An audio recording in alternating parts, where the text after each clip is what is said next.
Hello, and welcome to Painting Happy Lil Minis Hobby Hangout Edition. My name is Leona. I'm one of the video editors at Game Trade Media, and we have Gretchen, host of Painting Happy Lil Minis, and also special guest Joe Brassey. Hi. Woo! Thank you for joining. Thanks for joining us. Thank you for having me. So welcome to everyone who is watching. We are excited. We have our minis and we have our paints. And Joe, who is joining us, is a first-time beginner mini painter. So never done it. So first mini live on air. First. Don't be afraid to do things you've never tried before in front of lots of strangers. Awesome. We're very excited to have you. Also, tell us a little bit about yourself, like who you are, what you do. Yeah, so I am a sci-fi fantasy author. I was a writer on the Mongoliad series with Neil Stephenson et al. And I'm the author of a couple of titles of my own. The Drifting Lands series, the first of which is titled Skyfarer, and the second book is titled Dragon Road. I'm working on a third one right now titled Prince of Clay. Nice. Yeah, and other than that, I am a historical European martial arts instructor. I do a lot of tabletop gaming, and yeah, that's generally me. I'll do like a little bit of music, but mostly. Cool. Awesome. So if anyone has questions about HEMA, these are our folks, guys. Yeah. No, that's awesome. Thank you so much for joining us. We're very excited. And thank you for having me. I am looking forward to maybe hearing a little later about like your book and everything. Sure. But real quick, I just wanted to say hello to people in the chat. Hello to Luca Fio.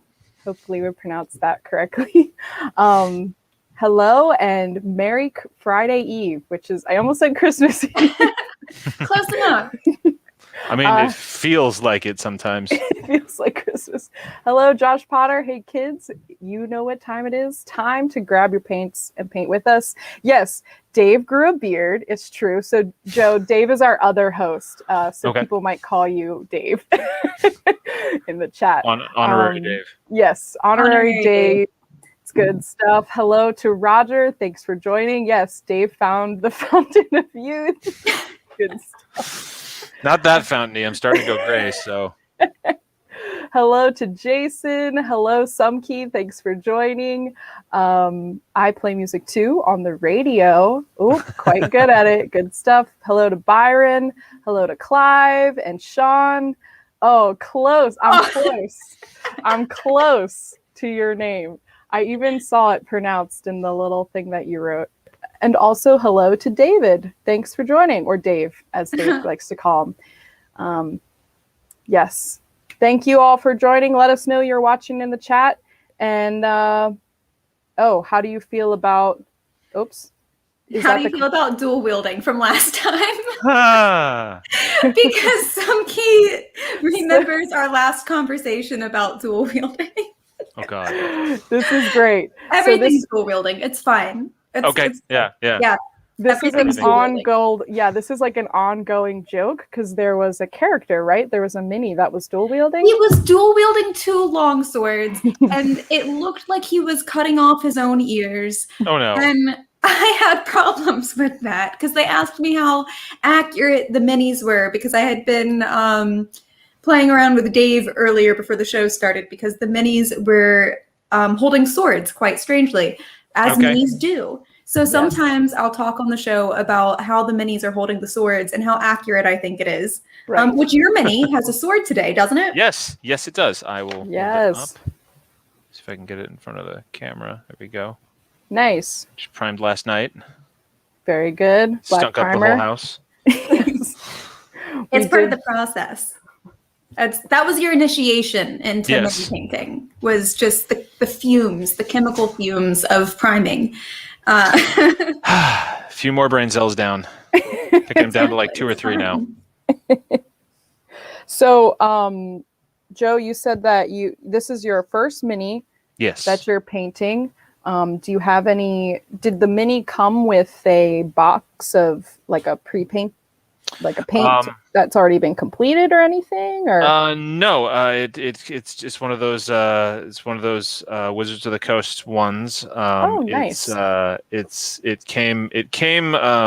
They say they come pre-primed in white, but I prefer black primer, so Yeah. I decided to just kind of see where I could go with that. Now, if I'm not mistaken, I'm actually supposed to put a little bit of paint out and then lightly go from that rather than going directly from the container. Yes. Well, you can kind of palette. you can do what you want, but usually people do try and make like a little palette. I'm using acrylic because I'm not a good mini painter. You're an excellent mini painter. I'm So, sure you're fantastic. The dragon you showed me was pretty awesome. So yes, for everyone who's wondering. Oh, also I should talk to you, Gretchen. Sorry. I'm still going to be working on this dragon that I've been working on. And what I did this time is I actually bent, you can kind of see, I bent the wings. So I'm going to be painting in the parts that I haven't painted yet, which is good stuff. Because I realized the wings were not perfect. So I had to kind of bend them down to be able to get into the spiny parts that this brush wouldn't be able to normally get to. Also, hello to Travis. Thanks for joining. He's hanging out in the basement. Hanging out in the basement. Hello to Stuart. Familiar faces. Oh, hey! hello. Welcome. Switch back to Switch. No problem. Slow and steady wins the race. Yes. I will finish this mini eventually. And it'll be the best mini on the show. I know. I did joke before we went live. I was like, I think it's been like 5 months that I've been painting. It's not about speed, it's about the journey.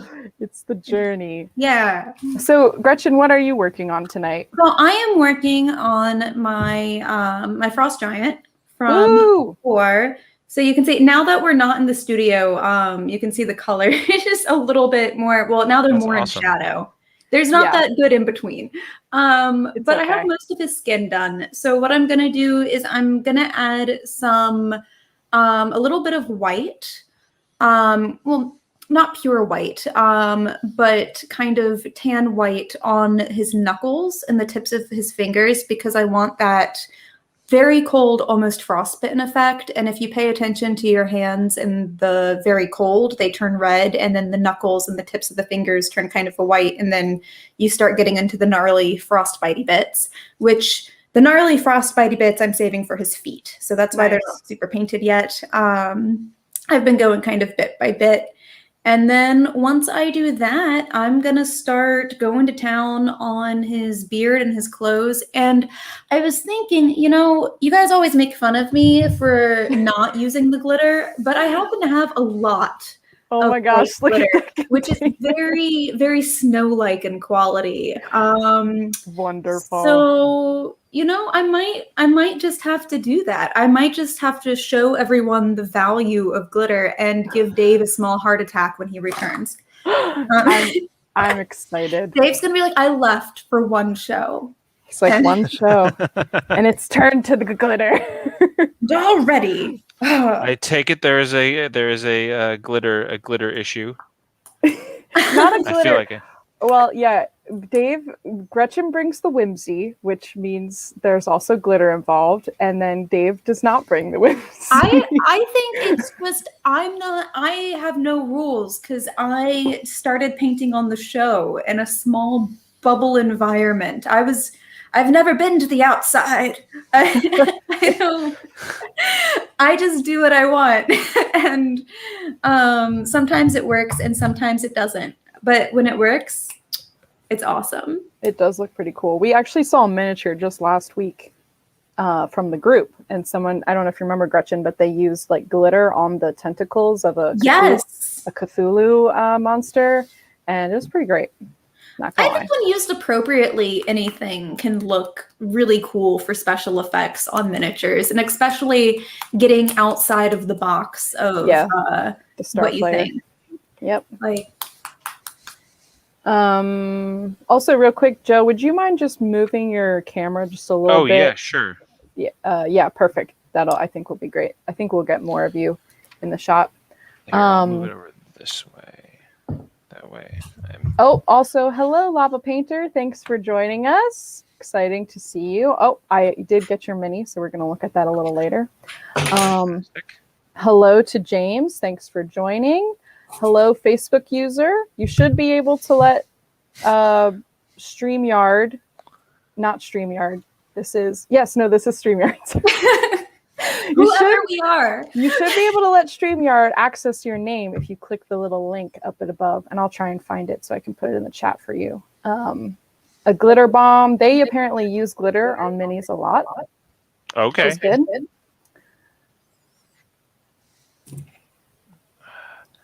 We have a lot of people this Thursday. Hello. Hello to Matthew. And also hello to Walter. Don't forget the giant has a... Oh, yes. The giant has a ginormous base. It's a gargantuan. A gargantuan base. Gargantuan base. Oh, good. Yeah, so I remember. It's not in here. I think I left it in the studio, but that's fine. I'll have more to paint on other days. Yeah, on the box it said a gargantuan base, and we just thought that was some good marketing. We have a low bar for senses of humor on this. That is fine by me. I'm watching this face take shape, and this is pretty cool. I've never done this before. It's always fun to see minis kind of come to life, I feel like, as you're painting them. Yeah.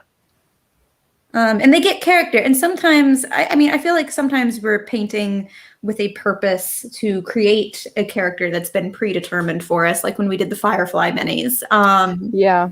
We were trying to match them to their actors. But other times, I find it's really fun when we get to kind of see what kind of personalities they take on their own. Yeah. Yeah, so Joe, are you painting your mini for like a campaign or just because you wanted to get into it? I wanted to get into it. I've sort of been curious about it for a while. I've always thought it was really neat. I have some friends who do it. And it's interesting because I've already made like what look like small mistakes, but at the same time it's like, oh, that's a learning experience. Yeah. Happy little trees. But yeah, happy little trees, exactly. Yeah, it's Is that copyrighted? Do I need to worry? No. No, it's not. Bob Ross's ghost is gonna show up and that already happened in art school. It's fine. It's gonna be like, woo. He'd be the best ghost. Let's be real. I've come to tell you how good you're doing. Yeah, exactly. Yeah. So do you guys tend to start with small detail like with smaller spots first, like faces and such, or do you tend to go for or bigger things first? So that's up to different painters, and I think what we're painting. So I tend to be more of a, I try to strategize. I try to be like, this is going to be difficult to paint after the fact. So I'm going to go with this first, which sometimes I am an excellent strategist and sometimes I'm wrong. But I typically end up doing blocking down my colors first. I think usually. And people in the chat are free to chime in with what they think I typically do, other than just talk about using glitter and then not actually using glitter. But I feel like I typically block in colors first because I like to get a sense of where my colors are going to be and what my color scheme is. What do you mean by block in colors? Just like... So I just put down, so for this guy, I just plopped down a mid-tone for the skin first, and then I started going in on the shadows. If he was smaller, I probably would have put a mid-tone on the skin and then blocked in whatever would have been the mid-tone for his outfit until I had most of him painted, but it just would have been a very base color. That makes sense. All my base colors in. And I think that also has a little bit to do with time frame. Sometimes Dave and I are trying to paint everything that one little mini within the time frame given. So I'm trying to move as quickly as possible, most efficiently as possible. With this guy, I knew I'd have more than one day, so I broke it up a little bit. Oh, okay, that makes sense. Matthew Bowles says, I usually paint outward. I start with the skin and then the clothes closest to the skin and outward to what the miniature is carrying. Okay, that makes sense. Lucafio says, per Gretchen, faces are either perfect the first time around or a blob. And I stand by that. I stand by either your face will be brilliant and you will love it the first time you paint it, or you'll overpaint it because you won't be satisfied and your beautiful, perfect face will be ruined. Yeah, I think this guy has no mouth, so that's cool. That's fine. On small minis, I think most of it is just getting a semblance of what's going on. Because if it's too small, your eyes aren't really going to adjust to that kind of level of detail regardless. That makes sense. Absolutely. Like sometimes there was a mini that we just recently painted and it was true to scale, which means that it had the hands and the feet were accurate to like the 1/23rd scale or something like that. They were very small, and what Dave and Gretchen ended up doing is they just, instead of like painting eyes, they just put shadows underneath the eyebrows and then like a little shadow like on the lips. Because from far away, your brain is kind of like, okay, yeah, like that's a face, but you don't actually have to go in and be like, where is the iris dot? Realistically, if they're on a table, you're not going to be really looking at them with that level of intensity. Oops. Sorry, that was my alarm going off. Oh, that's okay. All right, guys, gotta go now. That was it. That's the show. I gotta go. Through the window next to me. See you later. Yeah, thank you, Matthew. People were talking about the wings on my dragon, which I had worked. I think it's like it was like 2 or 3 hobby hangouts on them. So, because I was going to talk about the blocking of the color, for me, like this red guy, I went in and did all the red first. Oh, okay.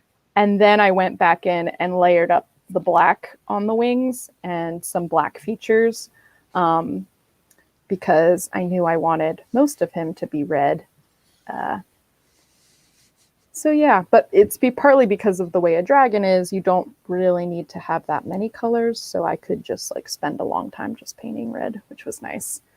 On like a mini that has clothing, you're gonna probably switch up more, colors and things. See, and I love painting organic things way more than like clothes and whatnot. I feel like you can have so much more fun in the designs that you do. That makes sense. I'm about to try some hair here, so this should be interesting.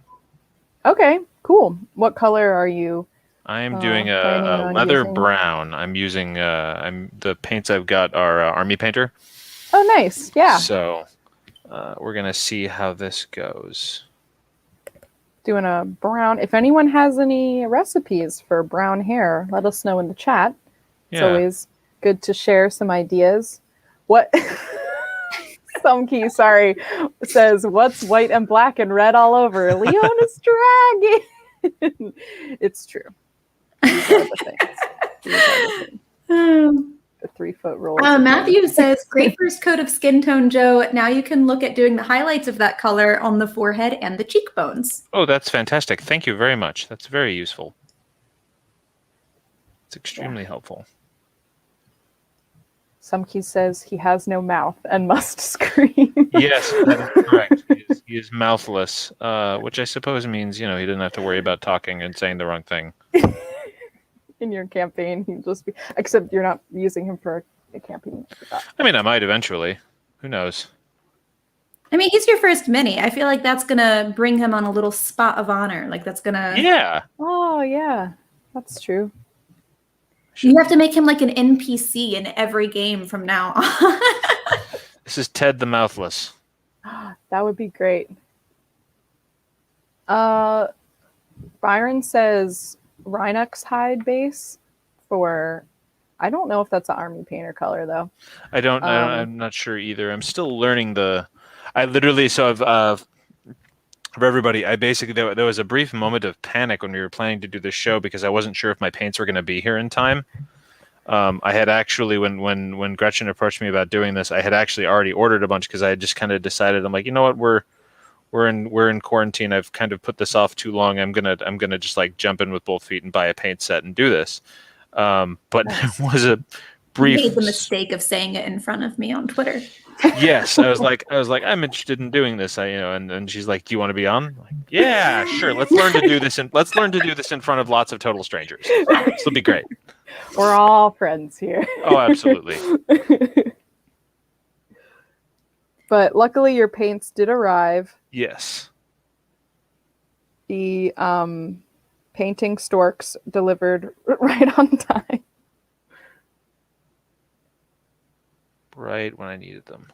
Josh says, my brown hair triad starts with the army painter oak brown, then a middle brown, and then a khaki for a final highlight. Okay, thank you. I will.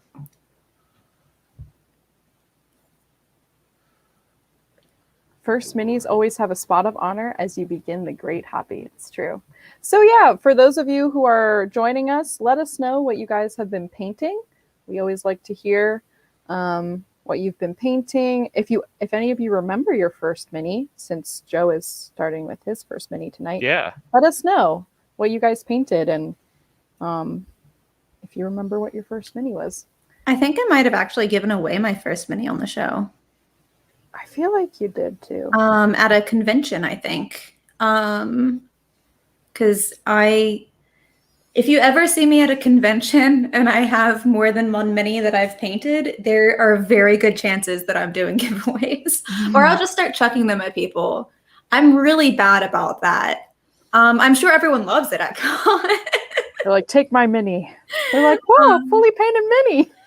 Well, because I was doing giveaways every hour on the hour, with like sanctioned things to give away. And then I would run across, there was this group of younger kids that were just getting into being like DMs and whatnot.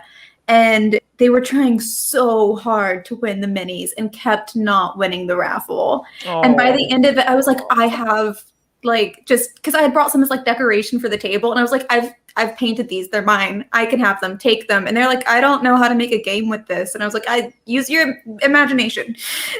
Yeah. I could never make money as an artist. A child would cry and I'd be like, you want something for free? I don't. I'm given that I have to, I spend, you would think that I would be better at saying no to people given how much time I have to spend saying no to my children. But sad faces. And I'm like, here, have a free thing. It's fine. Here's all the free things. Jason says, take solace in knowing regardless of how you view or judge your paint, you will be your own worst critic. Oh man, that is so true. That is true. That is true. I've written things where like one of the most satisfying things about writing is when you go back and you read something that you wrote and you're like, oh, this actually isn't as bad as I thought it was. Yeah. But like at the same time, you also have moments where you'll look at something that has made it to publication and it's already out there in the world and it's printed and it's a book and people have bought that book. And then you look at the past and you're like, what was I drinking when I wrote this? That's awesome. Why did they let me do this? My editor failed me. So where can people find your books? Basically anywhere books are sold. The publisher for the first two is Angry Robot for Skyfarer and Dragon Road. They're available at Amazon, Barnes and Noble, a really good place to get books right now, if you're wanting to do someplace other than Amazon, is a place called bookshop.org, which is I love that. I love that website. yeah, they're fantastic because they contract out with indie bookstores. So basically, you order through bookshop.org, and your order will be fulfilled by an indie bookstore somewhere in the country. I don't know if you can specify which store you want it to come from, but yeah, it's a great alternative to Amazon if you're trying to avoid sending Jeff Bezos more money. Good stuff. So, real quick, I just want to talk about what people were painting, and then I'm going to ask you, Joe, a little bit about your books. Sure. Just to have that in the back burner. Dave is working on Games Workshop Imperial Guardsman. Sweet. Way back that was his first mini, 2003. Good stuff. Roger Moore is working on his Greek soldiers for Monumental. It never seems to end. That's fair. Once you start, then it never stops. Well, I can already tell I'm going to be doing this for a while because this is extremely relaxing. Yes, it is relaxing. Matthew Bull says, my first mini was a Banshee. My first group of minis was the villains of Barovia Ravenloft. Oh, very cool. Okay. Still waiting on My Little Pony. Whoa. Way back in the 80s, I used cheap Tuster paints on the LEDs. My first mini was a Conan-style figure. I still have it somewhere. Oh, very that's cool. Lava Painter says, man, I not only did I strip my first painted mini, Watt Machines or Horde's army, and then proceed to repaint them, I also traded that army away. Oh, sad. So that is sad. Sometimes people will repaint things, which it's funny because I feel like we've talked about this on the show before, but Dave really doesn't usually strip his minis. If he doesn't like the paint, he'll just buy the mini again and then repaint it, which I think is an interesting process. I think it probably helps not to get like stuck in a rut. A loop, yeah. And then, Bythetron says, my first mini was a Battletech Phoenix Hawk. That's cool. And Jason says, I'm starting to work on a Chimera, but I have this WizKids Hydra that looks sad and needs some love. Oh no. Sumkey says, Dave isn't much of a stripper. I only said that because you're a friend, Sumkey, but how dare you? So, Joe, tell me more about your books. Kind of a little bit of an overview or like... Okay, so... little teaser. Let's see here. The Mongoliad books are basically... They were envisioned as a Western Kung Fu adventure. Basically with like all Western historical fighting. The basic premise is in 1241 the Mongols invaded came all the way to Poland, and then they turned around and went home because Ogadai Khan, the Khan of Khans, died suddenly in a hunting accident. And when the Khan of Khans dies, all the Khans have to go back to Mongolia if they want to have their shot at becoming the next great Khan. So we posited, what if a group of knights learned this and traveled all the way across Asia to assassinate the Great Khan? And so that's the adventure story of Mongoliad. Skyfarer and Dragon Road, I pitched it as Firefly meets Final Fantasy. I brought him because I knew his target audience, Leona. It's basically it takes place in a setting called the Drifting Lands, which same name as the series.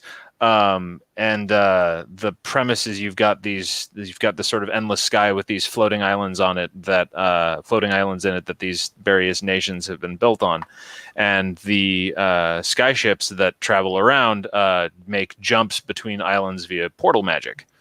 So they have these portal mages who basically serve on ships and open portals so that they can travel around. The premise of Skyfarer is basically a young portal mage just out of wizard college it opens her first portal and accidentally she has an accident, and as a result, the ship and crew are thrown into the middle of a war zone, which is where a sort of, I describe these guys as like, what if the Sith operated like Blackwater? So you have this sort of evil magic mercenary company that's invading this backwater third world nation. And they're looking for a mythic relic called the Axiom Diamond, which allows the bearer to supposedly to see any, to acquire, to find any anything they desire when they possess it. And so Amy and crew determined to find it before this kind of organization that's invading this country does. So it's a combination war story and quest story and adventure story, and there's lots of sword fights and explosions and found family. And yes, I think Luca Fio just asked, do I have a website? Yes, it's let me make sure I'm getting it right, because I'm on Twitter so much more than I am on my website these days. I think it's you can put it in the chat if you like. No, I think it's josephbrassey.com. I just want to make sure I'm getting my own website right. Yes, yeah, hold on, let me drop that in the chat right now. How do I do that? Oh, here, if you put it in the private chat, then I can drop it in. Okay, yep, I can do that. There we go. There we go. Now to decide what color this guy's cloak is going to be. Perfect. So yes, I have just dropped Joe's website in the chat, so make sure you go follow that. Follow him on Twitter so you stay up to date. Yep, I'm on Twitter. I'm on Instagram. I'm very mouthy on Twitter, so as all authors should be. I have opinions, so be warned. I actually was at a con, one of the last cons I was at before pandemic times. I had someone came up to me out of the blue and said, I follow you on Twitter. And my first thought was, that good? I've had someone recognize me from Twitter, but not from this show, which is insanely specific because I don't have a lot of followers on Twitter. But they recognized me and they came up to me at a con and I was like, oh, from Happy Little Minis, you have to follow. And he's like, no, from Twitter. And I'm like, what? How? Why? What? Where? Is that good? Is that bad? So we have hair now. Oh, very nice. Excellent. He has hair. It looks great. Thank you. That sounds much better than like my mini where I can go, we have frostbite. And I'm like, we have, what are the the claw parts of a wing called? Wing claw. Claw wings? Wing claw. I don't know. I'm not a dragon biologist. Dragonologist? Yeah, dragonologist sounds about right. Draconic biologist. James also recommends, Joe, that you color your cape dark blue. Dark blue is, I was actually just going for that. So wow. Let's see how this works. Great minds. And I can actually send you a picture of the hands. Oh, yeah. Cool. Yeah, that would be great. Yeah, making it happen. All right. Digits. Do claws? Maybe.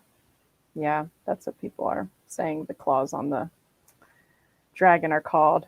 How is Dave? Is he okay? Yes, Dave is fine.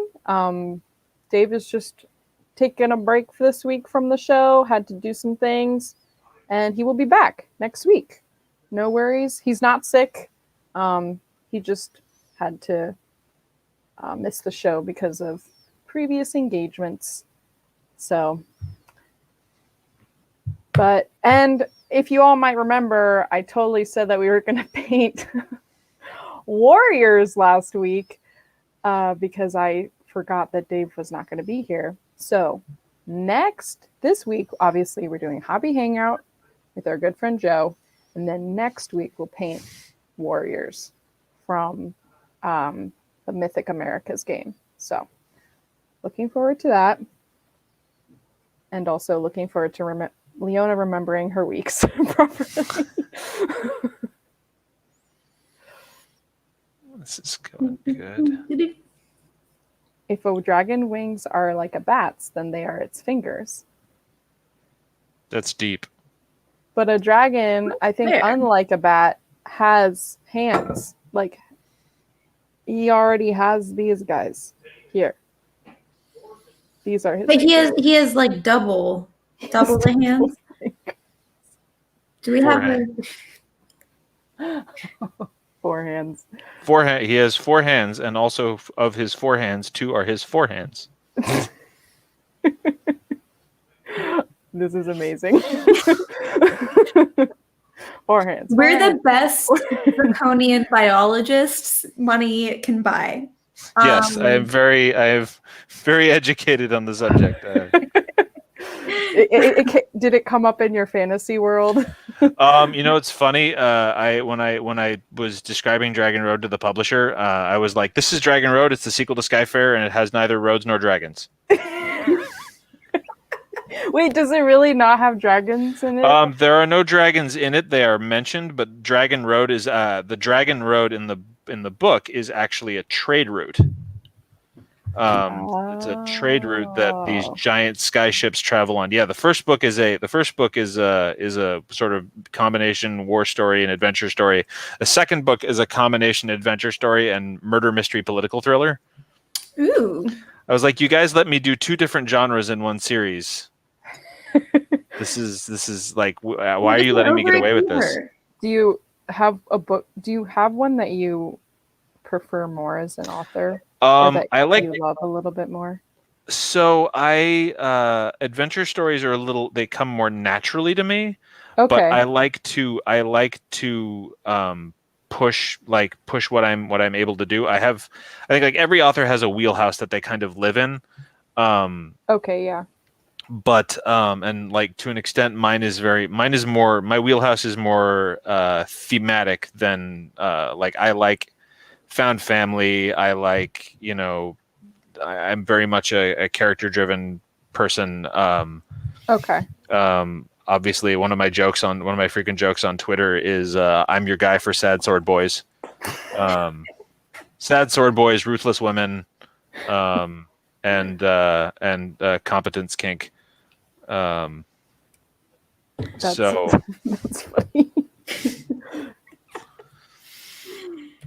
This is kind of oddly mesmerizing, though I'm always getting nervous as the points of the brush get less pronounced, but I think that's... So, do you know what Dave does, the gentleman who's usually on the show, to keep his brushes pointy? Mm-hmm. He licks them. He goes like this. Ow, ow. I'm not going to do it with mine, but... We don't lick our brushes. He will wash. But if you want to know what Dave would say if he could appear now in a Mufasa moment, it would be to lick your brush. Because basically he uses his... like the reason he puts it in his mouth is so that he creates a point at the end, kind of as you said. Like he'll wash the brush and then put the clean brush. Now you say that, but we have definitely caught Dave with paint on his mouth. Yes, that actually is true. I'm actually quite thrilled with how quickly this is drying. Sumkey says, is anyone else hoping a cat shows up behind Gretchen's head? I was gonna say, where's Calcifer?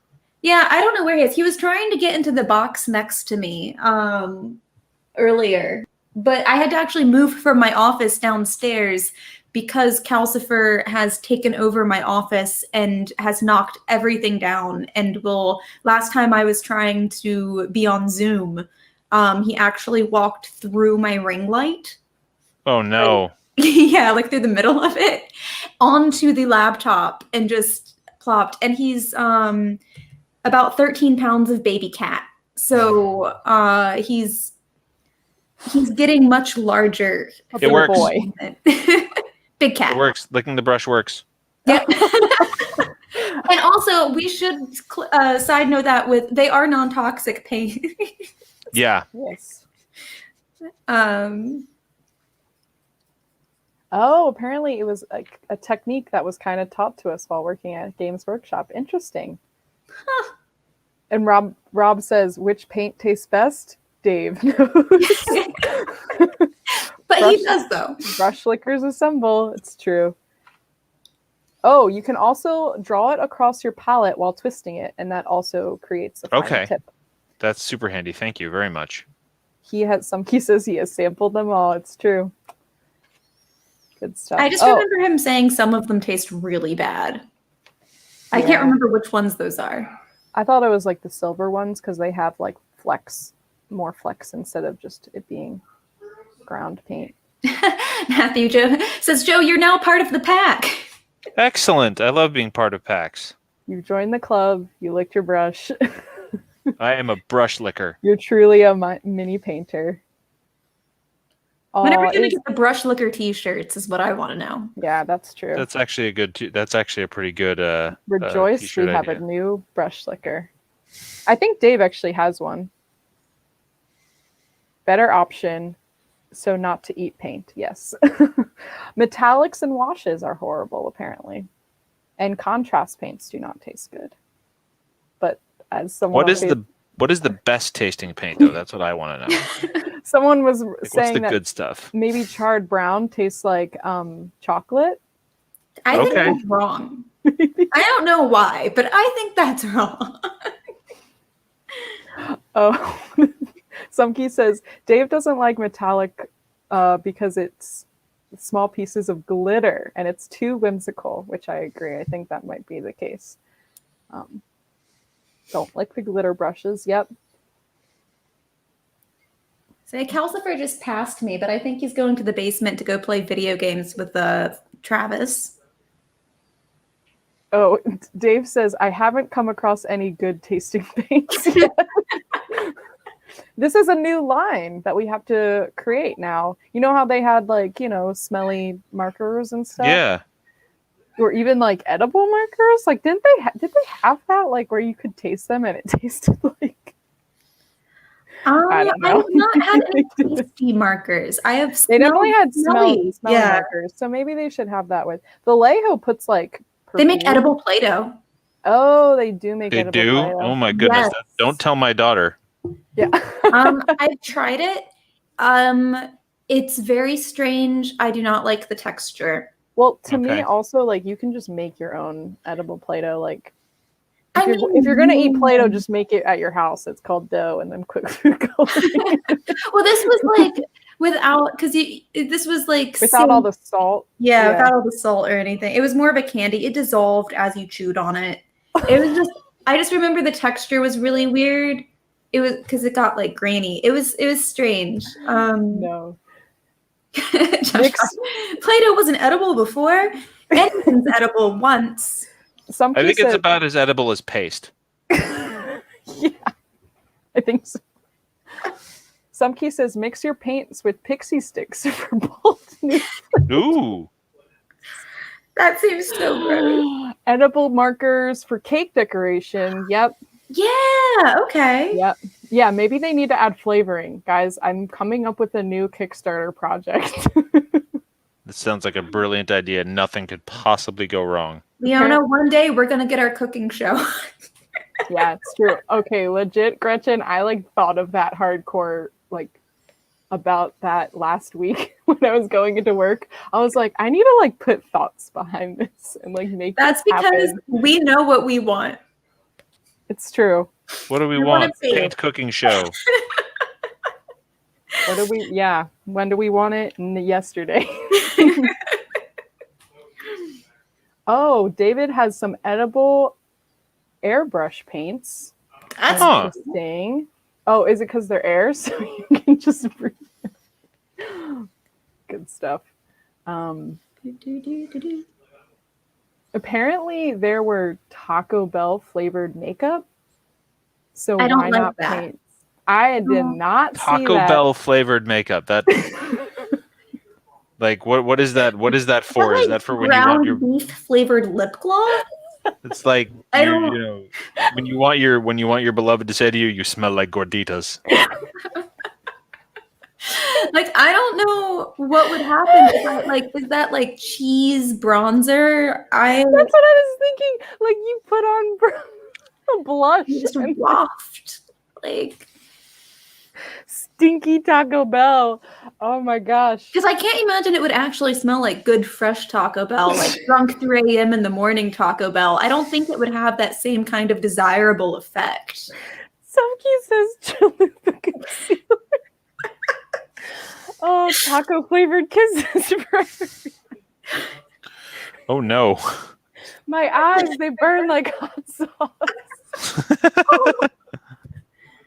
I'm dying. I'm sorry. Oh gosh, that's great.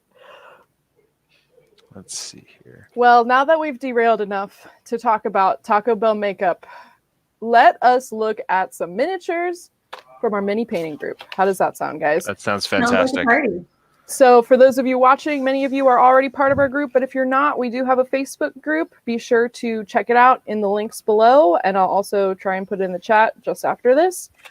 People post up minis there, and we look at them during the show. We like to see what you guys have been painting, and it has been really great to see people continuing to work on works in progress and stuff like that.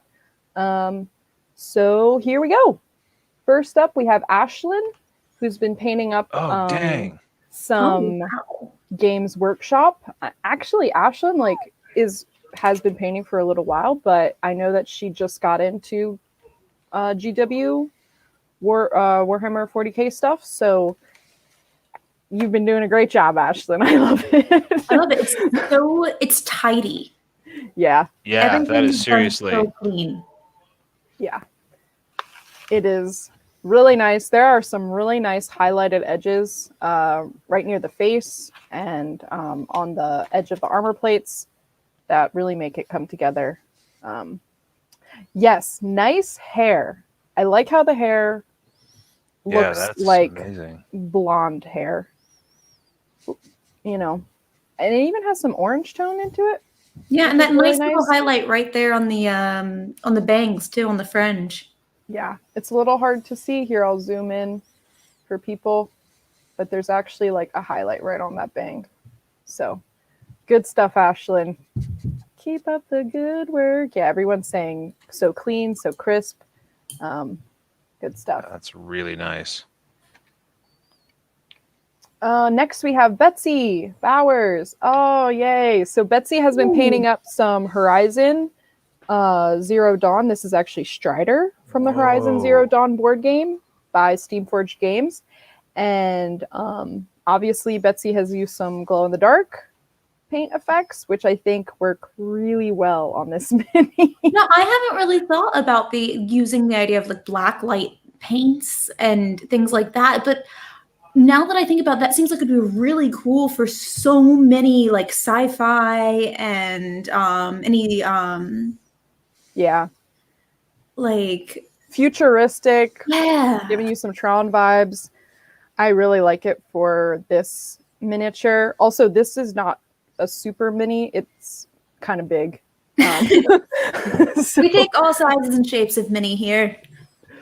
yes. Matthew says, I'm a lover of Horizon Zero Dawn, so thanks for sharing. I agree. Betsy, put up all of these. I love this. I love the art in this video game, and I think Steamforged has done a really great job like bringing it to life into the real world, which is great. So Small spill. There we go. oh no. It's not painting unless you spill a little bit, specifically blue or green. Yeah. Yeah, I haven't spilled blue yet. Just spilled a little bit of silver because I'm giving this guy a little bit of. Oh, Shingo. nice. So Sweet. I only say that because I have spilled like an entire container of green before. oh no. Yes. Oh yes. Dave says to you, Joe, you're one of us now. I have yeah. christened my wife's desk. She will be so happy. I cleaned it up. It's fine. Don't spill the red. This is a little dark of a picture, but David Hummel has been painting up some Space Marine Heroes set. It's a work in progress. These are also by GW. Looking great. I'm really liking them. Yeah, those look real nice. So just so you're aware, Joe, when people paint in batches, a lot of times they'll go in with like one color. And you can kind of see Dave's done that here where he's gone in and done like all the red plating that he wants to do. And then he'll go back in and paint the rest of the armor. That's awesome. Which is like a nice way to do lots of minis because you're basically doing the same thing on each of them, but it breaks it up. So you're not like, today I'm going to paint one whole mini. You're kind of doing them all at the same time. Yeah, all at once, getting it out of the way. Yeah. So yeah, really enjoying it. I'm looking forward to seeing these guys finished. It'll be cool. We also have Greg, who's painted up Wyatt, Werewolf by Cast and Play. I think that's Wyatt. Wyatt, yeah, I know. I realized. Me and the pronunciation, it's all good. So I'm loving the claws on this guy. And he has some drool that has been nicely highlighted. And also the brown bronzy color for the fur. That is really cool. I love the different shades in that brown on the fur because it looks so plush. Like it looks if he wasn't like a big scary werewolf that you could just stick your hands in it. Yeah, that looks really nice and fuzzy. He's a fluffy boy. I love the blonde that he's given to the highlights. It almost looks gold. It's nice. Yeah, I can feel the fur. That's what people are saying. Good job. Good job, Greg. Also nice color on the skin tone. It complements the bronzy color really well. We also have Jason, who painted up a cave spider by Reaper Bones. Black. Oh, dang. That's so cool. See, I couldn't have any realistically painted spiders in my house. Oh, why? Because I am scared of spiders. You're feared of them? Oh, okay. Does Gretchen want to pet the fluffy wolfie? Yes, Gretchen wants to pet the fluffy wolfie, and Gretchen does not want to pet the scary spider. These are... Josh says every animal can be a pet if you're brave enough. That's fair. Yes, and I agree, Sumkey. The webbing is actually really cool. I am loving. Jason, what did you use for that? I don't know if you can hear my dog in the background. But I would be interested to know. It almost looks like actual spider. I don't know. I'm interested to know what you used for the little webbing. Because it looks great. Yeah, Greg is saying I need a tutorial on that web technique. The webs are wicked. Oh, dryer sheets. That's such a good idea. That's so cool. Thank you, Jason, for sharing your wisdom with us. Yeah, because by cutting them and then fraying it out a little bit, it really does look like a spider. So great job, Jason. Really love that. Josh Potter with his Sir Tarquin by Thunderbolt Mountain Miniatures under Ral Partha Legacy. With the little dragon head. Little dragon on the helmet. I think the dragon, I can't tell which one is more scary, the dragon helmet or the goose, well, I guess it was a swan helmet from last time. It was a swan helmet. I feel like swans are still more aggressive than dragons. What? Swans are terrifying. I grew up, I spent a chunk of my childhood in the greater Boston area, and we used to visit the Boston Commons where the swans hang out. And they will like mercilessly attempt to murder you. Oh my goodness. Yeah, whereas like dragons just have like a horde, you know? And I just feel like I've not met a non-angry swan, but I have met lots of lizards. Oh, okay. I thought you were gonna. I 100% thought you were gonna say, but I've met non-angry dragons, and I was gonna be like, what? But I absolutely love what he did for the armor on this. I think the small details of just Yeah, like the that's- wear and tear look fantastic. That looks amazing. Yeah, I'm interested, Josh. Did you put? I can see that there's like a multicolor effect almost on the armor, kind of like right here. I don't know if that's just the light picking it up, but it looks great. Whatever you, if that was a paint or if that's just the light. We've decided it's intentional. Yeah, I agree. Even the bronze part on it, looking good. Love the cloak. Enjoying the series. You don't see any dragons in the Boston Commons. No, you don't. Though you do see some. You do see some. You do see some angry swans. You do see some angry swans. All right, and now we have JT, who's painted up Cerberus Raiders by Games Workshop. That's how I'm going to say that name. JT, looking great as always. JT has some really clean painting. That is very impressive. And I'm loving the red color on this cloak. Very nice orangey kind of. Yes, solid, clean paint. We love to see it. Interesting. Also, there is like a little bit of detailed color on the shoulder plates, which I'm sure Dave would be able to tell me means something in the game. No, but this is a great paint job. I enjoy the color scheme and also these robotic horses. Steeds is probably a better word for them. Really cool. The more I've learned, like the more we do the painting show, the more I learn about Warhammer lore, and it is He'll just keep learning more and crazy. more about it. Warhammer lore is crazy. It's the color, completely the color tells you which forge they come from. Nice. Yes, lots of details. And I agree. The base is super cool. Crackled earth. Love it. All right. We have Luca Fio. I hope I said that right. Corsair and Haller from Firefly, the game by Gale Force 9. Very nice. Looking good. We just painted the second version, the minis from the sort of remake of that game, which is the Firefly brigands and browncoats. Yes.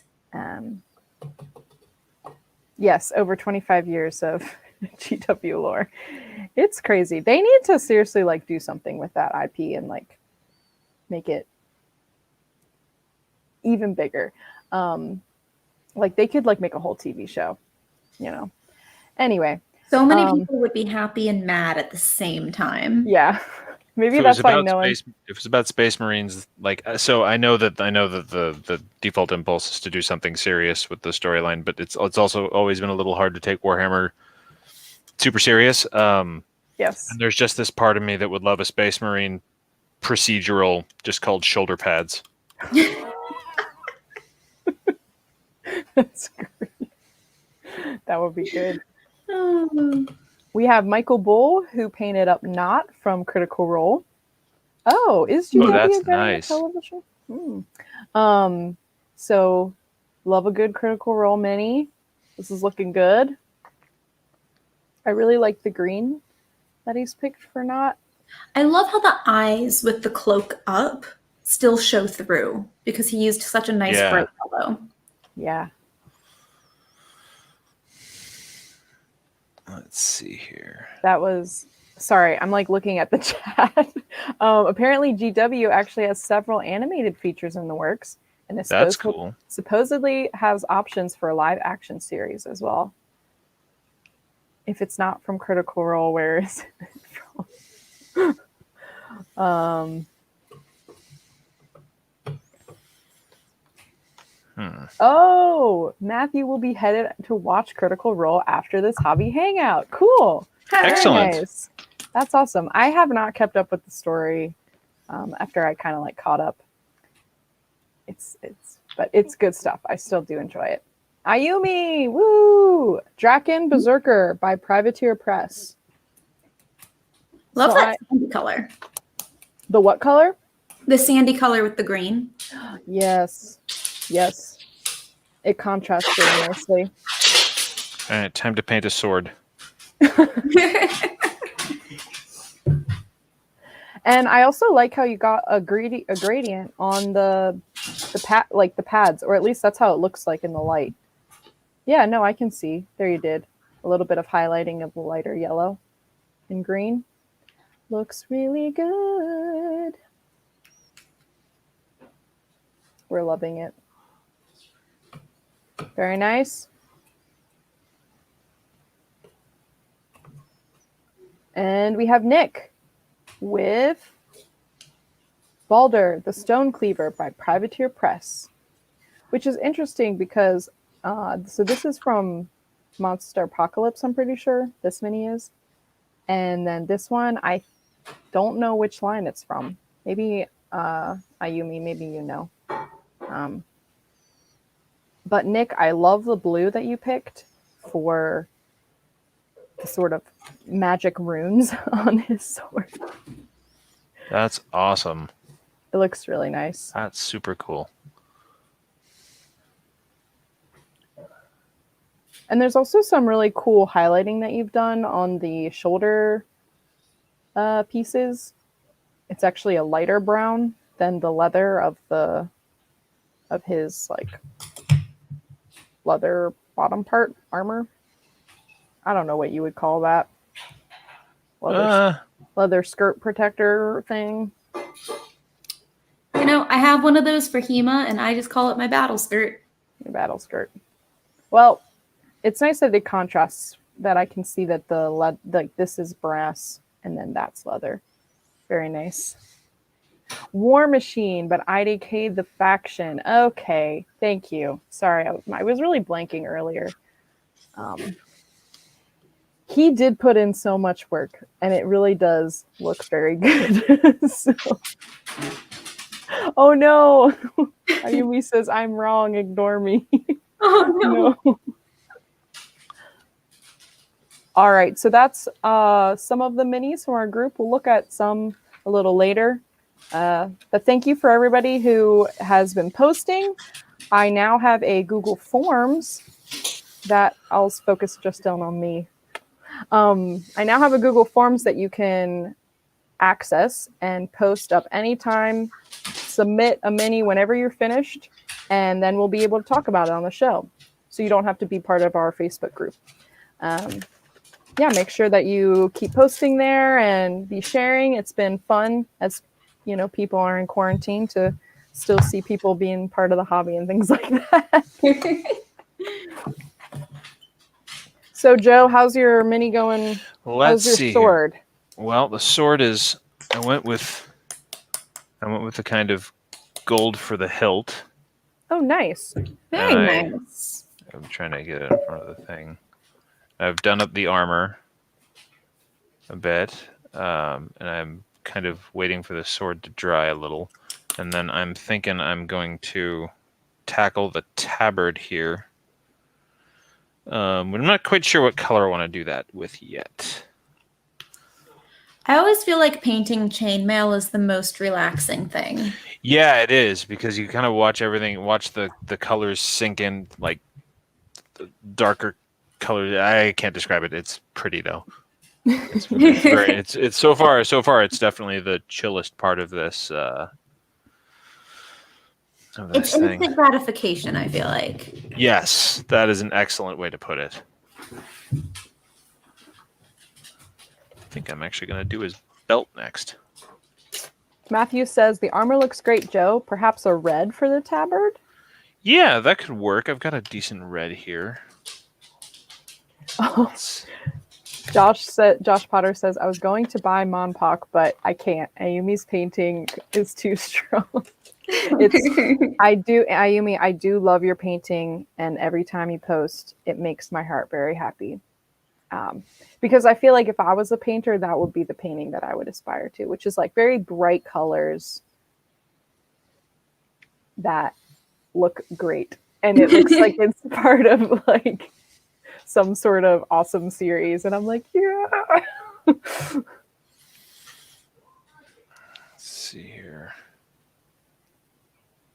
So Gretchen, how is your mini been going? He is frostbitten. He is.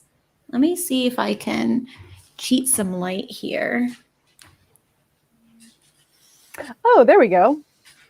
Yeah. Oh no, he's so frostbitten. Oh goodness. Oh, it's making me cold. Oh, that's some excellent effect there.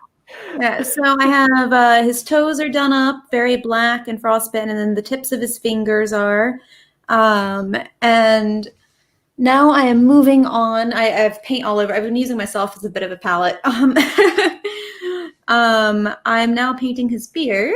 Oh, sorry. With kind of just a mid-tone brown to get that color on there and start up on really getting the rest of them. You can also see that I've missed a chunk of his neck, but that's okay.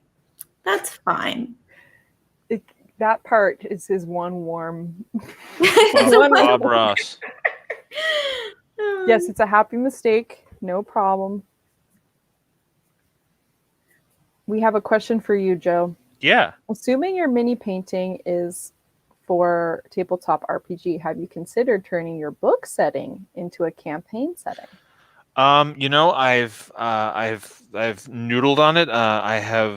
I'm not much of a system wonk, which is I would be more inclined to like tackle that part myself if I was more skilled with it. But the Drifting Lands like obviously it draws on Final Fantasy and my love of tabletop gaming as much as anything else. So the setting would certainly work for it.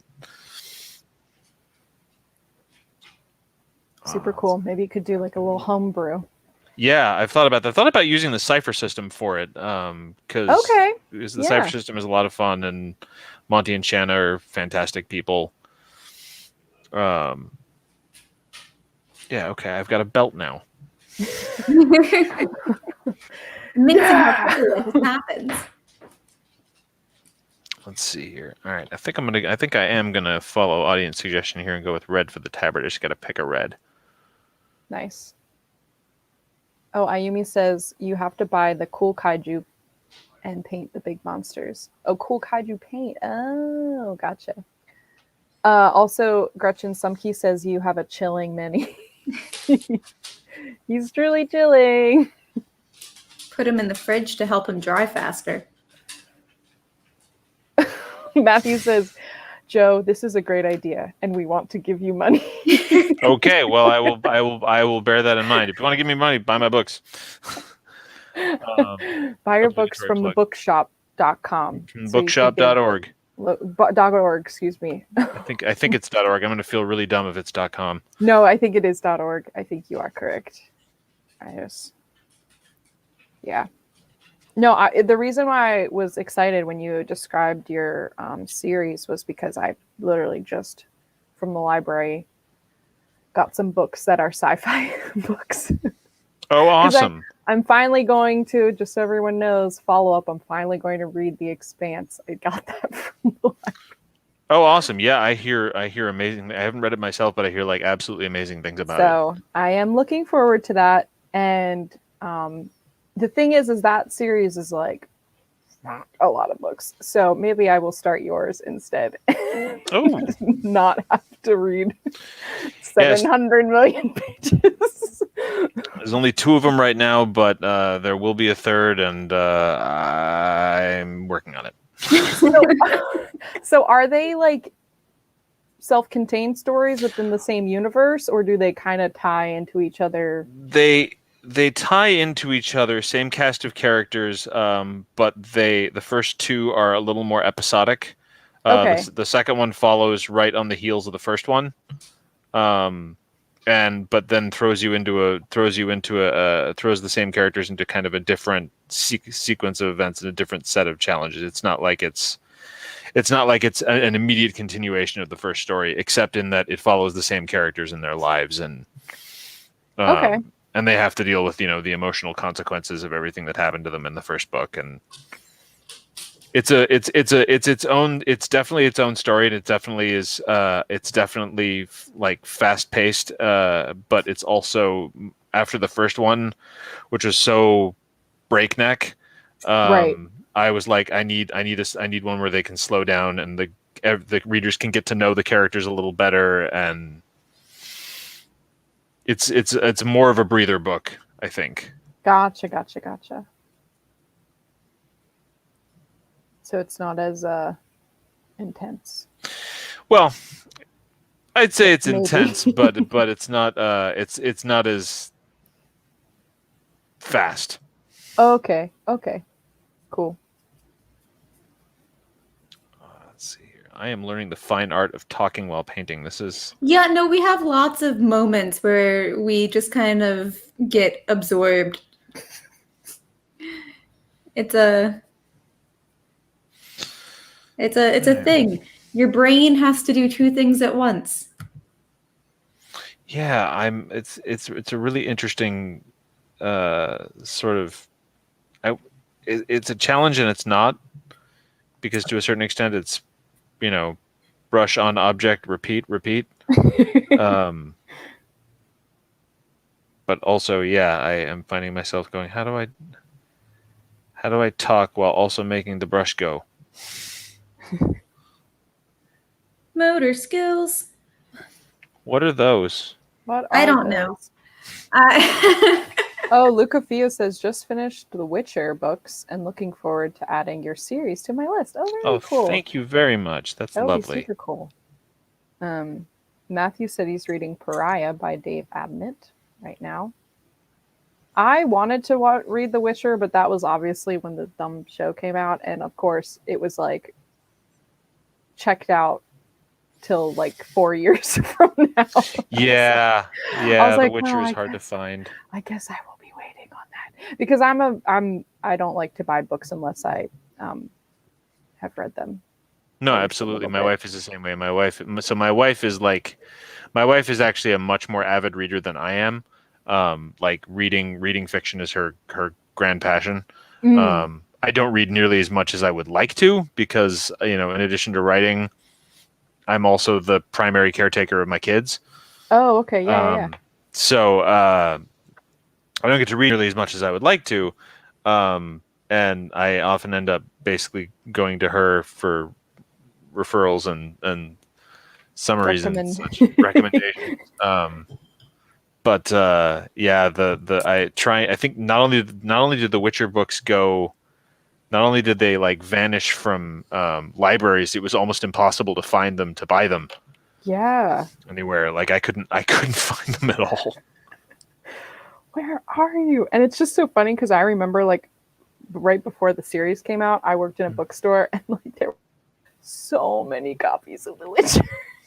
It's so many copies. They were like, yeah, nobody wants this book anymore. It's just stacking the shelves. Little did they know. Matthew was asking me, how are the teeth on the dragon coming? Well, that's an interesting question, because I have not, my camera is very blurry, but I actually really haven't painted his mouth at all. And I'm avoiding it. I'm avoiding painting his mouth because I don't really know what color a dragon mouth should be. Any color your heart desires. Shift your colors. Whatever color it is, it should be deliberate and hoarding. Gold. It should be gold. See, I was kind of thinking like maybe this guy could use an accent color. I mean, maybe the black is the accent color. I don't know. So maybe gold. Maybe I could give him gold teeth. That'd be cool. You can have some grills.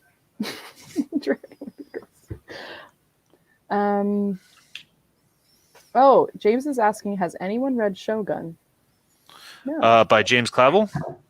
I believe so. I think. Yeah, I have not read it, but I've read a couple other of his books, and very long. Oh, really? Very, very long. Yeah, he liked his door stoppers. He wrote another series about he wrote another book about Hong Kong called Noble House, I think, that I actually ended up reading almost by accident. I was working in a hospital in the kitchen. Okay. And basically the break room, there was the majority of the people working in this kitchen were Pacific Islanders, so the break room was full of Pacific Island newspapers from the Philippines. Oh, okay. And it was super interesting, but I couldn't read any of them. Okay. So there was this copy of this James Clavell book that was just in there, and it was the only thing I could read. So I'm Cool. sitting in there feeling like this very uncultured American, sitting in there reading this James Clavell book.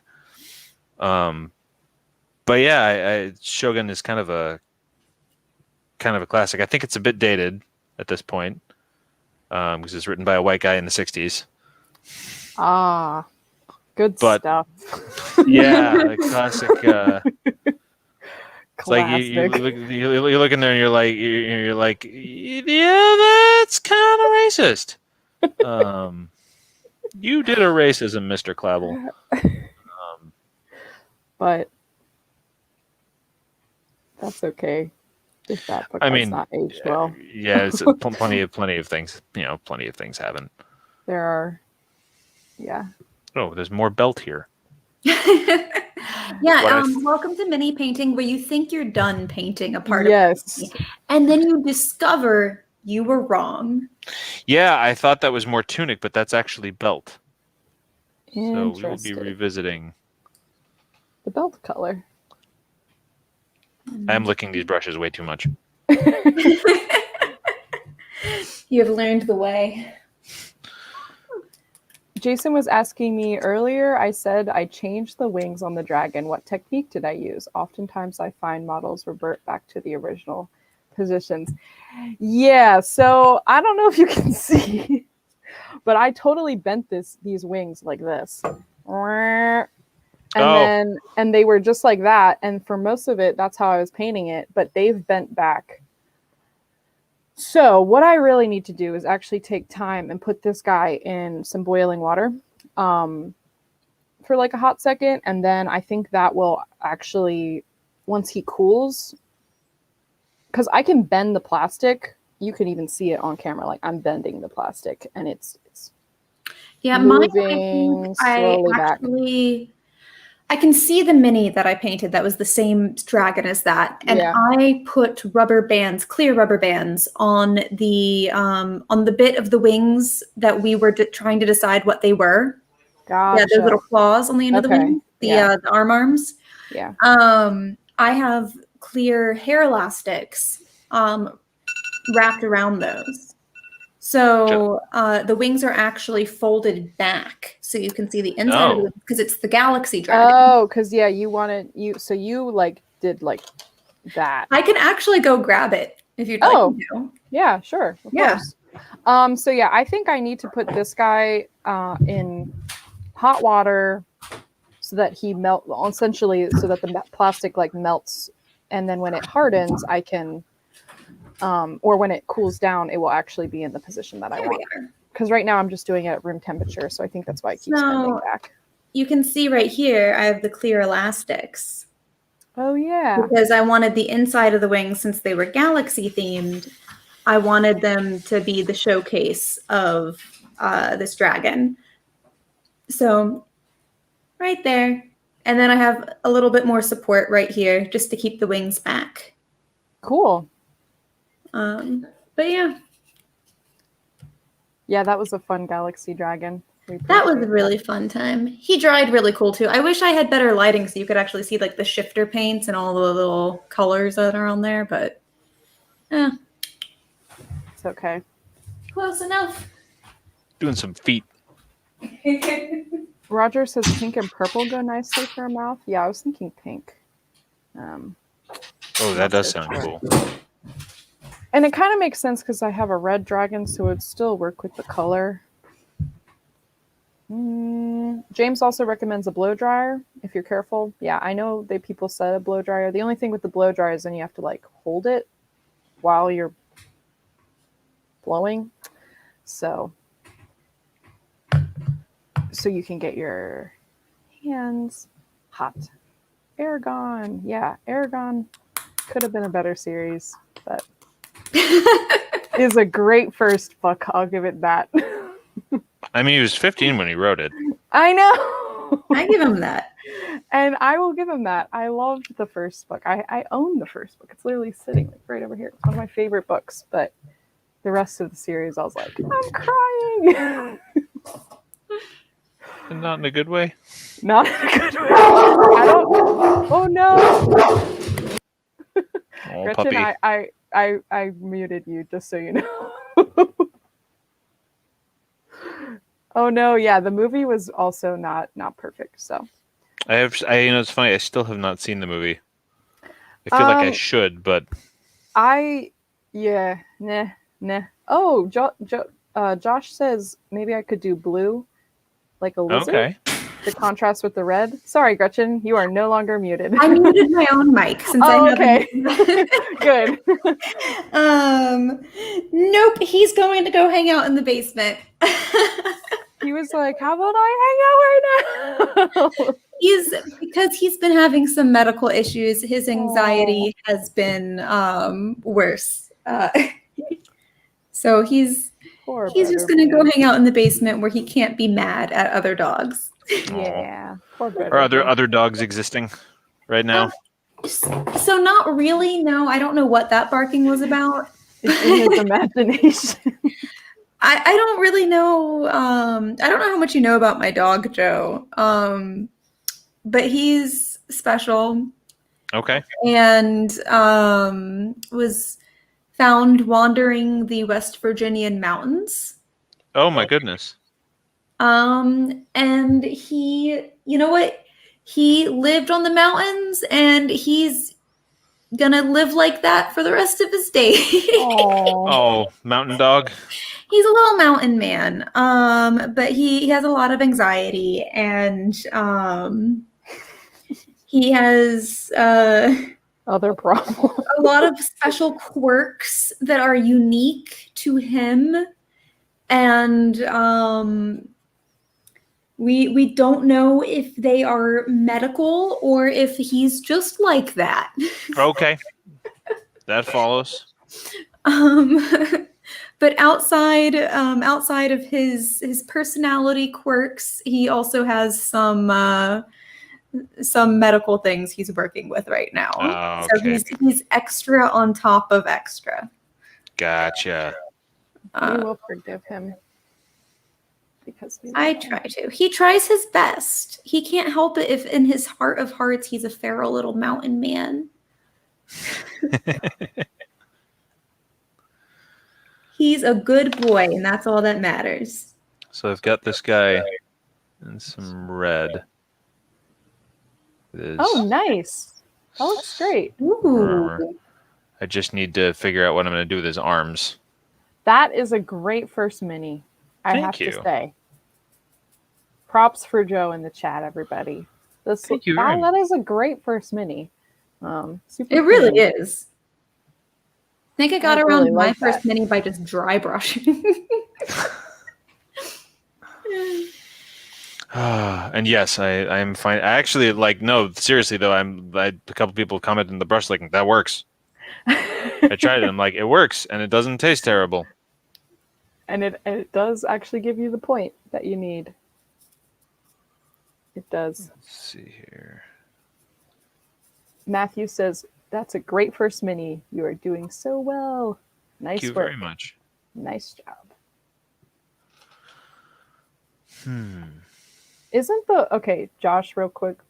Josh Potter says, if I want a book series that will empty my soul, make you cry, read the Warriors series about a bunch of cats. Isn't that the for, Warrior Cats series? It's isn't called that Warrior like Cats. yeah, that's for like middle school. It's middle grade, I but think. it's intense. That's what I've heard.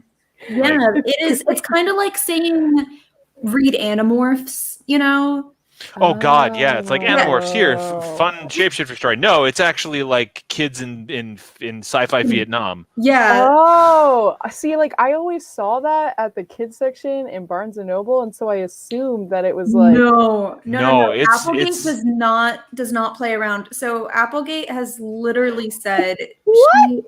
so it starts off really fun, and then you're like, wait a minute, some of these descriptions are kind of horrifying, but I'm a child, so it doesn't really like your brain doesn't really register it as being horrifying quite yet. And then you keep reading the series, and she does not pull punches for the fact that they are at war at all. Yeah, and I think she actually some fans sent her like she published some fan mail she got where people were upset about how like dark the war themes in it were, and she was they were like, this really upset us, and she was like, good. Yeah. She's like, good. Maybe when you hear someone pushing for a war, you'll remember this. Yeah. I was like, oh damn. Like, oh damn. It gets very intense, especially towards the end, and like it's all high schoolers going through it. Like it's crazy. 10 out of 10 would recommend. Now I need to read Warriors. They thought about doing a show. They did a show for a brief moment in time on Nickelodeon. And I heard about them trying to maybe do a reboot, and I'm like, this is the one thing where I'd be like, give it the gritty reboot it deserves. Oh, yeah, interesting. Normally I'm not all for gritty reboots. I don't think everything needs to go grimdark, but this particular series started off gritty, and it would be a disservice to take away the grit. Yeah. Sean, yes, like Watership Down. Exactly. Oh, yeah. Interesting. That is fascinating. I did not know that at all. And I always thought it was just like a book about cats. Well, Warrior Cats, I think, is a little less heavy-handed on the themes than Animorphs. Animorphs, yeah. Yeah, but it's a very good young adult series. Very good. Gotcha. All right, let's take a look at some of our other minis that I've collected from our Painting Happy Lil Minis group and talk about them. Sounds good to you guys? Yeah, sounds great. No, never. Here we go. Speaking of shoot. Wow. Gross, crazy things is Robert. I had to put this in here because, like, Robert posted a video today, but it's a little hard for me to pull that. Anyway, I was like, this is crazy. So this is the arch villain for the Arch Villain Games Demon Prince model. So it's a Demon Prince for the Arch Villain Games. And it's amazing. I love everything that you've done. Also, this guy has tentacles. Like, the more you look at it, the crazier it is. I love how bright everything is. I feel like we've seen a lot of minis that have gore, but the gore is all desaturated colors. Yeah. And this looks like he popped out of like the 80s. Yeah, there's like a grindhouse feel to it. But disgustingly and wonderfully so. Yeah, absolutely. I know he said he also like tried to make the mouth look like the Joker. Well, it's a good job of it. He was like inspired by the Joker's mouth, and I was like, that's really cool. It's chaotically beautiful. Yes. That's a very good way of putting it. Yeah, great colors. This is amazing. Had to show it on the show. I also really like the shadows that he did in the teeth. That really makes it pop. Awesome. We have Roger. Sorry that your name was so pale. Roger Moore, painting up some Greek explorers for the Monumental by Fundamental Games. Very nice. Very nice Greek explorers. And I'm loving the gold trim that you were able to put. And that actually, is a very nice addition. Yeah, that's really cool. I love the shading. I love the shadowing on it. Yeah. Ink wash? That's what I was wondering. Was that just a wash that you were put on there? Because if it's like a contrast paint, it worked really well. Hey, yeah, Rob is in the chat. Good job, Rob. We really like that. Matthew says the white on these is so good. The highlights and the shades really work. Yes, I agree. Really looks like Beautiful cloth. drapery. Yeah, that's awesome. Yeah. Oh, contrast paint. Good job. Next, we have Sebastian Christensen. Ooh. With a Malisaurus Rex work in progress by Weird Games. That is awesome looking. Holy crap. I love the shading on the horns. It's just nice and bright and just fun. Yeah, I love the color. Yeah. It looks like he's gone in and actually done like 3 levels of paint on these horns. Or no, more than 3, definitely. 1, 2, 3, 4, 5, maybe. Maybe it is just 3, but these look so good. The fact that he's like feathered the color between the top of the horn and the base of the horn really, I think, makes it work. Yeah, I'm really excited to see how this comes out. And honestly, I really love how thick those paint strokes are because from back here, that gradient is almost illustrative in how it's perceived. Yeah, Like, it looks like a piece of digital art.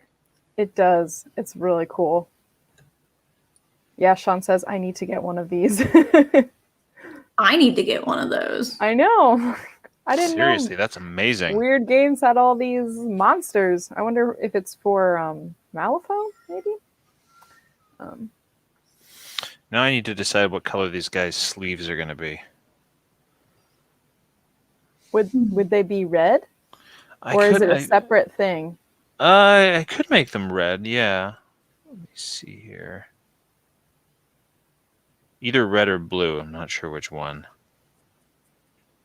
Oh, wow. Next, the we teddy have bears. Sean Gleason with a bear, Barely Together from Malifaux by Weird Games. So it's the same company who designed these minis. And yeah, I love these, Sean. I'm all about bright colors. So I also think the one you did the eyes really well on the one in the middle. I'm pretty sure those are painted on. And whoa. Yeah. I just think, yeah, that was really good.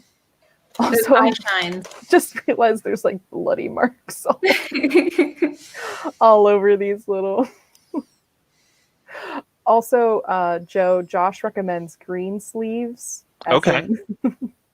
Throwback to that song, Christmas song. Yeah, no, I hear you. This actually has me kind of intrigued. Maybe I will straight up go with the Christmas colors mini. Oh, yeah, that would be great. Yeah, so Sean, these are great minis. Really, really love what you did. Also, just want to shout out the patch that you painted. Oh, wow. Yeah. Patterning's awesome on that. Even though it's kind of simple, it really works, I think, to add texture to the mini. So, good stuff. Looks like the mouth goes on forever. Oh, yeah, true. With this guy right here, with the way that you've done the black. Scare Bears. It's the Scare Bear countdown. 5, 4, 3, 2. Ah! All right, we have Sleepwalker with a Sabretooth from Marvel Crisis Protocol. Sweet. I love these minis. Whoa. I think Atomic Mass Games has done an awesome job with the poses for these. Like, they're very dynamic. All of them are really strong, every single one of them. And I really appreciate that because I feel like superhero, it's kind of easy to make them look like they're doing one. It's like Superman pose, you know? Yeah, I really like the use of the shading on that yellow. Yeah. Because all of the muscles are there. It's very super heroic and all that. But the yellow is vibrant without being over the top. Yeah, I agree. And Luca Fios, Dave said it actually looks like the comic book art, which Yeah, Yeah. like having the dark lines here, it really, I think, emphasizes that, which is nice. Definitely not easy to do, so great job. Also, there is just blood splatter. Gotta love That the blood. happens sometimes, you know? Yeah, Matthew said, yeah, nice touch with the blood splatter. You really caught a moment in time with this, which is really fun. I agree. Yeah, that's that. Oh wow, I just noticed the blood splatter. That's super cool. Some miniatures painted up a couple of men of Minas Tirith with a hidden hero here or there. Let's see if Ooh, we I can feel like recognize them all. No, I'm just joking. I will not be able to. But there's definitely Gandalf. back There's here. Aragorn and Boromir. Oh, yeah, you're right. Sweet. Very nice. Oh, and then he's definitely a hero, but it's a little hard to tell. Maybe this is Faramir. Is that another? That might be a Boromir. And that might be two Aragorns. Oh, yeah, okay, this guy is definitely, Because that could be an Aragorn charging from the one battle scene. yeah. And Oh then yeah, I think that is. But they're great, so small. great job on these. I'm loving the detail on the shields. I know that it's a raised Minas Tirith tree thing, but it looks really clean. Really great army. Incredible army. The theme is perfect. Yes, and the tree ant in the background. Yeah, I love it. Oh, it's Faramir on horse. Okay, that's what I thought. Faramir. Anyway, looking good. Really love it. I also appreciate the house. I think it's for scale, but it's just kind of funny to me because it doesn't look good. Charge out of the house.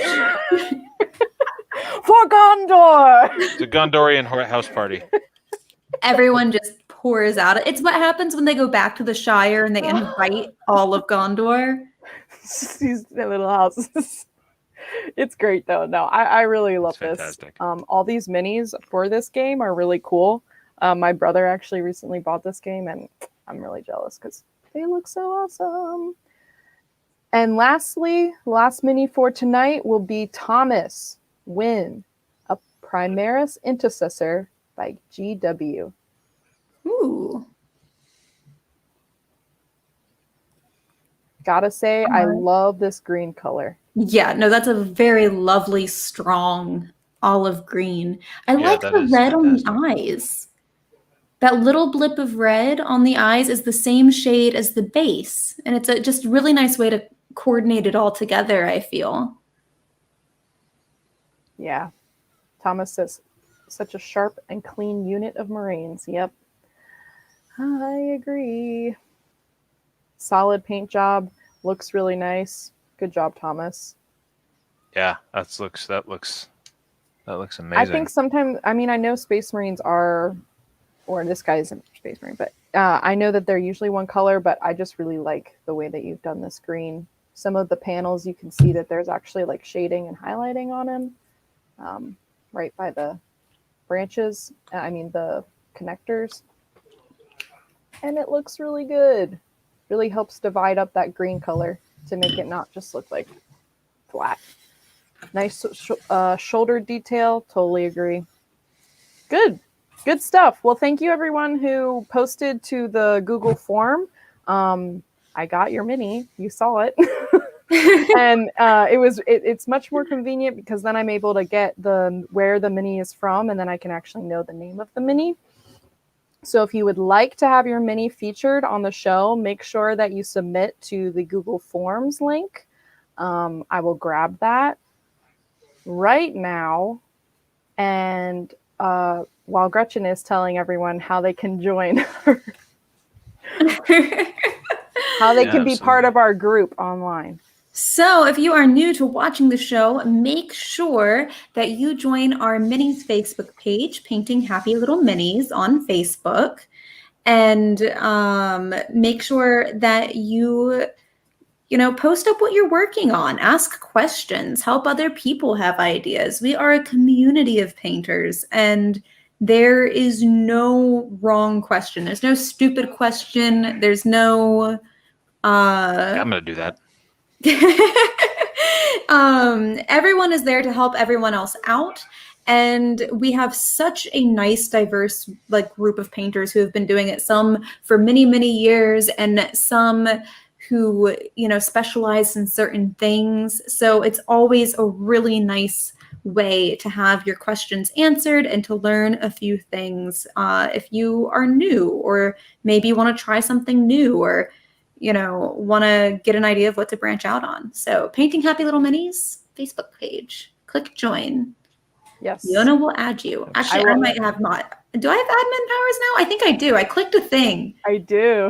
Yeah. I gave it to you. I have the power now. I have the power. I'm going to go hog wild. Just let everyone in.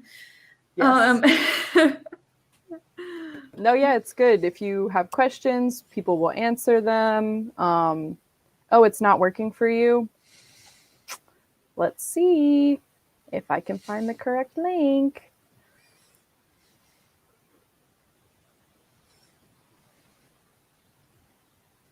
Oh, it's working for me, so...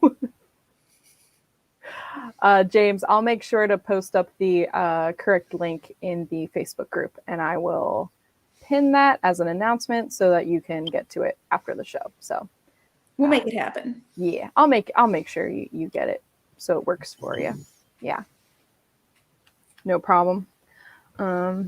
Slowly, I feel like my dragon actually might be finished or almost done, because I finally did paint like this inner part. So now that's the most difficult part. He's no longer just has like white, the white primer. Did I miss my librarian? Oh. Well, Dave, I showcased your Space Marines instead. Next week, I'll show your librarian if you want. Yeah. Leona and Gretchen, make it happen. We do make it happen. It will happen. I did the sleeves in green. Oh, nice. Yes. And while we were looking at the minis, people made some good... Where are they? Some good jokes. They said, oh, is it a knight model as a... And then also, oh, anyway, there was another Christmas joke. It was good. Sorry, I missed it. Put them in the chat again if you want to make another joke. No, yeah, it looks great. Absolutely. Thank you. Now to decide if I want to do like an ink wash or if I want to try and highlight this. You can technically do both. Which one should I do first? I would suggest a wash and letting it dry before highlighting. Okay. Because your highlights will be crisper unless you're looking for an overall subdued effect. No, I think it's definitely something to give a shot here. Of course, now I have to figure out which ones are the ink washes. Would have black caps usually.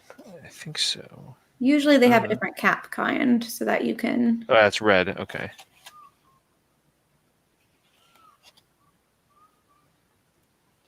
Let's try this. I think I need to wait for it to dry a little more before I wash it. I'm horrible at waiting for things to dry. I'm like, we're doing this now. It's fine. We'll just learn how to blend our mistakes away. There we go. How is your mini coming along, Gretchen? So I've got some more colors down on him. I have his beard. Not that you can tell because my lighting is, again, kind of, ooh, that's too bright. Farther away. There we go. Maybe. It's okay. I'll hit the right spot at some point in time. But he has a brown beard now, and a kind of beige, furry shoulder. Oh, okay. Shrug, Yeah. as well as the horns on his helmet are now a nice kind of even beige color. So all his skin is done. and moving on to all his clothing and accessories. Nice. Very good. So He's looking good. I'm Yeah, Jason says you might want to get a hairdryer for if you're gonna wait for it to dry. Which, yes, I know some people. Dave said some people have like a little fan right by their desk. Oh, I'm already liking what this wash is doing. Oh, good. I find a wash does a really good job at kind of seeping into all of those nooks and crannies. So, Joe, how do you feel like your first mini paint went? I'm really liking this, and I'm definitely going to do more of it. I had a feeling that I would probably be something I would enjoy, but it's like it's something else to really experience it. And it's been lovely doing it with company because I feel less like I'm fumbling around in the dark. But yeah, I'm having a great time. This is oops, I turned my camera again and I went poof. Yeah, I'm mighty curious to see how this comes out. This ink wash and its effects are really exciting me, which is, it's telling that I'm now at the point where I'm like, I'm excited about ink washes.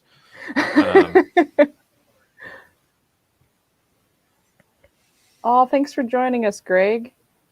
He said, "Good night, all. Great show. I was laughing out loud. Great work by all the minis. Joe, you're very chill, and I enjoyed you immensely." Oh, thank you very much. First mini. Thanks, Greg, for the nice comment. Thank you very much. That's lovely. Yes, it's been a joy to have you on, Joe. Thank you. Well, it's been a joy to be here. This has definitely been a ton of fun. 1010 would do again. We do have fun just hanging out and doing our hobby. And I agree. There is something hobby hangouts. There's something very relaxing about painting, and it's kind of, I mean, you can paint by yourself too. But sure. It's nice to paint with other people. I'm sure there's some people who prefer painting alone. Yeah, that's fair.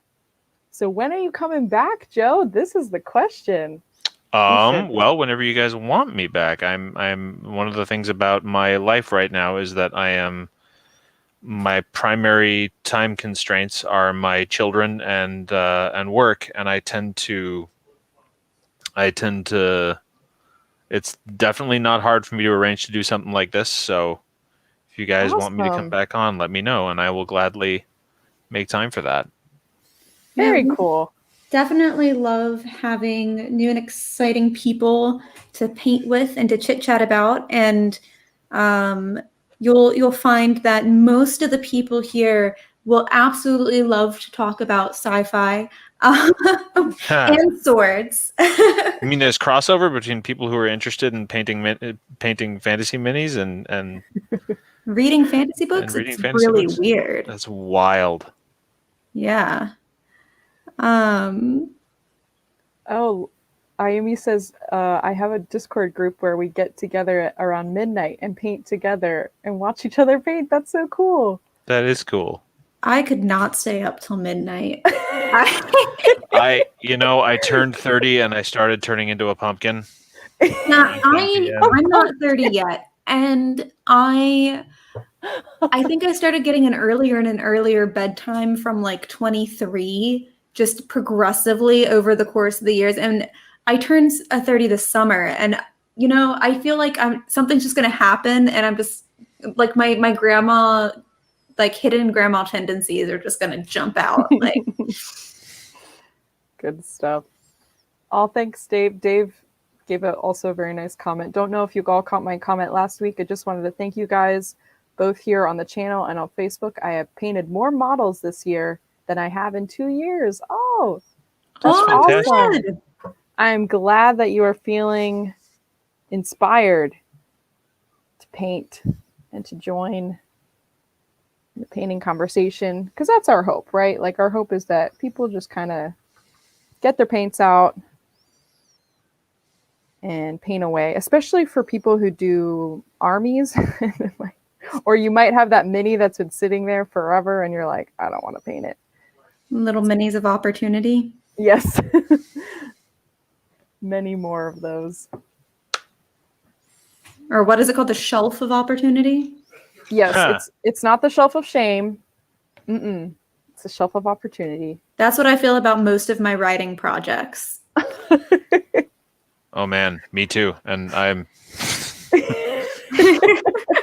have a book that's just sitting there going like, you're on a deadline. You gotta do the thing. I think that's my problem. I think my problem is that I'm not on a deadline. I had my first book, so my first solo book, Skyfarer, basically, I wrote it over a summer. Okay. It took me about 3 months. And then the turnaround time for Dragon Road was such that I had, because I was doing Skyfarer PR at the same time that I was writing Dragon Road, I had a turnaround time of like 2-ish months, and it was longer. It was a longer book, so I was sitting there like, oh yeah, it's really easy to write the first one because you have like infinite time to do it. The second one, they're like, get at, where is it? Don't tell you that in writing school. A bit of ink wash on him. Oh, excellent. Yeah. Oh yeah. I like how that turned out. Yeah, it came out really nice. I'm very happy with this. I'm gonna do something to his face. Good luck. Yeah. Just so people in the chat know, I ended up going with a blue mouth. You can really see it on camera. It's just like blue. But I think the blue does actually give it some nice contrast. So against the red, he technically has a fire piece that you can put in his mouth, which I have misplaced. So he will not be having that and put him on the stand. But I think the blue kind of gives it that fiery appearance without it actually being fire. So, which is kind of nice. It's like a hot mouth, you know. So, Oh, there we go. good stuff. That's a nice shade. Yes, it looks like a propane flame kicking up. Exactly. That's the hope here, folks. So we are coming to the conclusion, the end of our show. I'm going to be giving our final spiel to everybody. Thank you guys for joining. Yeah, thank you for coming. Thank you for having me. Thank you, Joe, for joining. I am going to be putting where did I have it?